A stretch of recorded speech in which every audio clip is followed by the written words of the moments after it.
How to pass shit tests. Now, this is a topic that a lot of people have covered in the past, and you might think, what more can I add to the conversation? I went through and a lot of the generalized information is be unreactive, give short answers, know that the shit test doesn't mean that she's telling you to go away or that the interaction's over, or it's not a sign that she's telling you to leave, and it's not a rejection immediately. This is some of the basic information out there. There's also some other people out there. One of my students actually asked me to do this. He was reading a blog post where the guy was saying that this was some form of a power play, almost like she's trying to push dominance on top of you. I know there's a few guys that talk about frame under these circumstances, but I'm going to add something new to the whole mix, which should simplify the whole thing for all of you. And I think it's a little bit too complex, and I think they're overcomplicating it, and I don't think it's as they're just overcomplicating it. But before we kick it off, I'm Dave, and this channel is dedicated to giving you no BS novel dating advice for modern men. Top link in the description. I coach cold approach. If you want to go get some cold approach coaching with myself, I do recommend the 7-day immersion. What we do is we go out there and we pound the pavement. Keep in mind, the first, say, 2 or 3 days, we'll be doing 10, 12, 14-hour days of just out there approaching, come back, approach, come back, feedback, approach, and we just pound the pavement, put in the time and effort, and towards the end of the week you really start to see some results, because I build such a solid foundation with the guys that they have no choice but to get results. Now the thing is, if you can't hack that, you're probably better off going to one of the other coaches that will give you some canned lines and send you back out there and take your money and waste your time. But shit tests. Let's cover shit tests.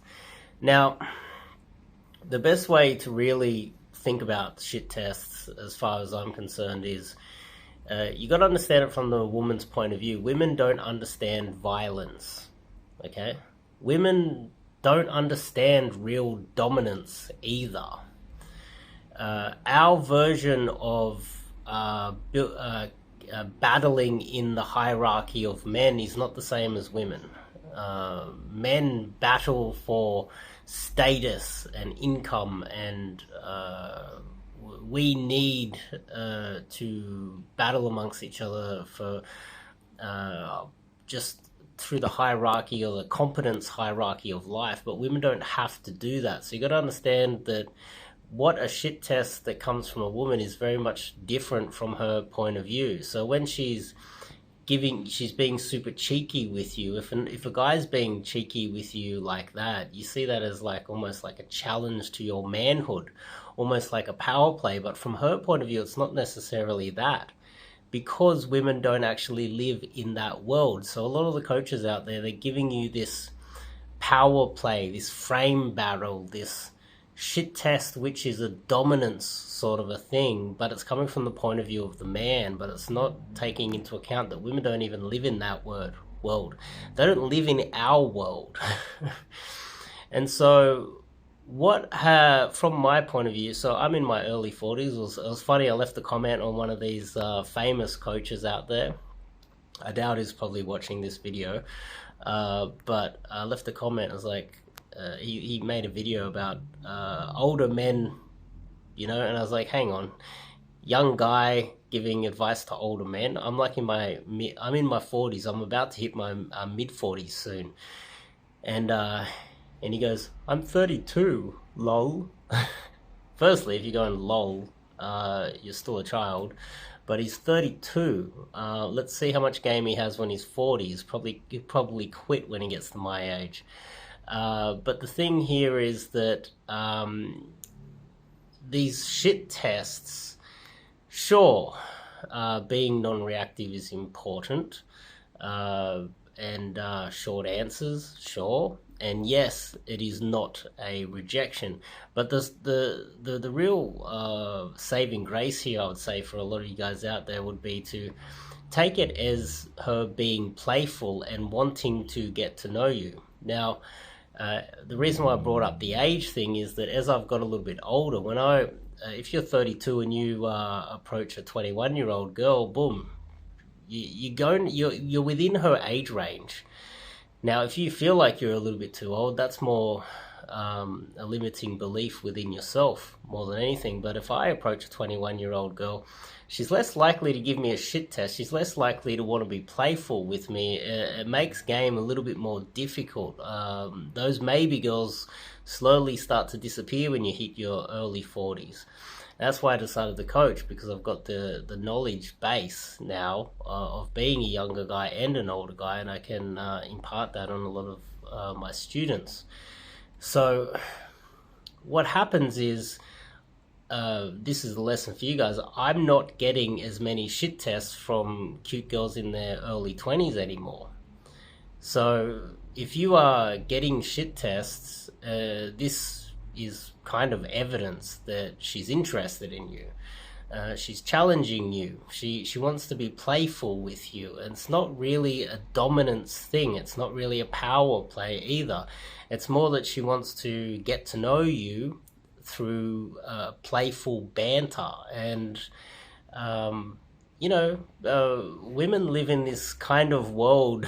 A large percentage of the cute ones, the unattractive ones, and when they get a little bit older, they're not living in this world anymore. They have to get a real job or settle down with a man. But the girls that are in that playful, haha, life is fun type mode, and they're hot and everybody wants to sleep with them, and they're partying all the time. This cute guy comes over, and he's kind of, in her sort of social, she's hanging out, you're hanging out with her, or you cold approached her and she's like, oh, this guy's cute. There's a lot of cute guys out there. She wants someone maybe that she can have some playful banter with. And if you can treat that shit test not as a rejection, more her wanting to be playful and be cheeky, and you be cheeky back in return, then she's going to see you as more of a fun guy and be more likely to sleep with you. So hopefully all that makes sense. It's not a rejection. If anything, it's an open invitation for you to be playful with her, and be cheeky back and poke her and tease her back. It's an open invitation for you to spike and go spike, spike, spike, tease, tease, tease, and then slow it down a little bit later. Don't be one of those guys that just goes spike, spike, spike, spike, spike, spike, spike, and then doesn't know how to stop and become a little bit more grounded and then go for the pull. What you really should be doing is seeing that as a great opportunity. So when the guys out there are talking about shit tests being something where you need to be grounded, okay, watch out, the shit test's coming, don't react too badly. They're coming from a real weak sort of mentality where it's almost like they fear the shit test, when it's the girl just wanting to be playful. She just wants to be playful. If she's making fun of you, make fun of her back. Spike tease back. See, and it's not a power play. She's not trying to dominate you. She just wants to play. And if you're fun to be around, there's a very good chance that she's going to be sleeping with you at the end of the night. So don't see it as a dominance thing, because women don't live in our they don't have our mentality. They don't live in our world. Women don't get in massive teams and build skyrise buildings and break their arms and fall off buildings trying to build those things. Women don't fight in wars. Women don't, well, some do play in team sports, but the most competitive ones are male dominated. Women don't keep the lights on. Women don't keep the economy running. These are things that men do, and we live in kind of the real world. And so when another man talks to you like that, you see that as more of a dominance sort of a play, more of a challenge to your manhood, your status within the tribe or the horde of men. But women don't live in that world, and you got to understand that. So when she's making fun of you, it's not an aggressive thing, because very rarely women are out there fighting each other for dominance. They play this. They play another emotional game amongst other women for power within groups, and we don't play that game. So keep all of that in mind. So you got to understand that this is more just her wanting to be playful, and don't overthink it so much. These guys overthink this way too much. If she's making fun of you for any way, or for anything, in any way, shape or form, see that as an opportunity to make fun of her back, tease her back, spike, look for isolate, slow it down, become a little bit more calibrated, pull. It's not rocket science, guys. If you want some cold approach coaching with myself, and you want actual results, don't get me wrong, if you want to go around and just do a few fun approaches and take it easy, let me know. But if you want serious results, you want to pound the pavement and build a solid foundation on what cold approach is, fill out the form, and we'll pound the pavement, and we'll put in 10, 12, 14 hour days until you get it. I'll see you guys next video.